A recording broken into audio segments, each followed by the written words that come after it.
Baik pemirsa, mengawali beritanya pertama, PPKM darurat berdampak besar pada omset penjualan ribuan pedagang di Pasar Kliwon Kudus. Ribuan pedagang alami penurunan omset hingga 90%.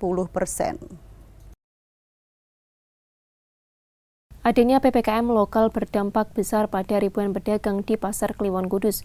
Hal ini diperparah dengan PPKM darurat Jawa Bali yang berlangsung sejak 3 April kemarin. Suasana pasar menjadi sepi, lengang, dan hanya pedagang pasar yang berlalu lalang. Ribuan pedagang Pasar Kliwon alami penurunan pendapatan hingga 90%. Ketua Himpunan Pedagang Pasar Kliwon Kudus Sulistiyanto mengatakan, dari 2.500 pedagang di Pasar Kliwon, pendapatan keseluruhan per hari diperkirakan 2,5 miliar dari penghasilan rata-rata 1 juta. Namun setelah adanya PPKM Mikro dan disusul PPKM Darurat, pendapatan keseluruhan per hari hanya mencapai 500 juta. Sulis meminta pada pemerintah pusat maupun daerah untuk meninjau kembali PPKM Darurat.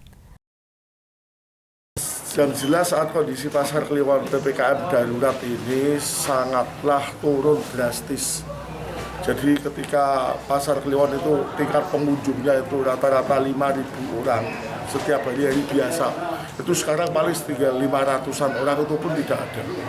Jadi kita boleh dikatakan baik tingkat kunjungan maupun tingkat pendapatan di Pasar Kliwon itu turunnya hampir 90%. 90%. Rata-rata ini kita ya hanya bertahan. Kalau menanggapi ada wacana penambahan PPKM darurat selama 4 minggu ini gimana Pak? Wah, kalau bisa mohon itu bisa ditinjau kembali.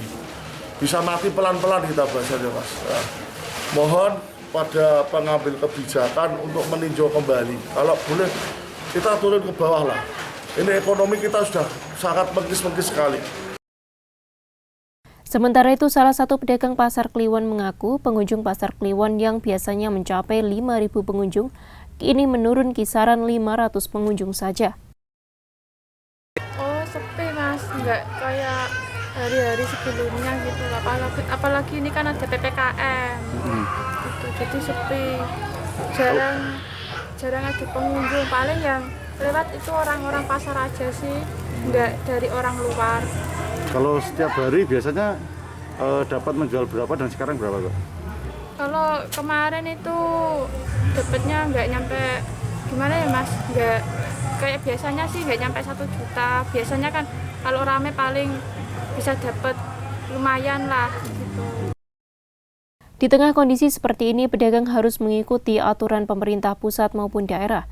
Namun di balik peraturan yang memberatkan pedagang, pemerintah harus bijak guna memberikan solusi pada ribuan pedagang. Mas Rukin, Simpang 5 TV, melaporkan.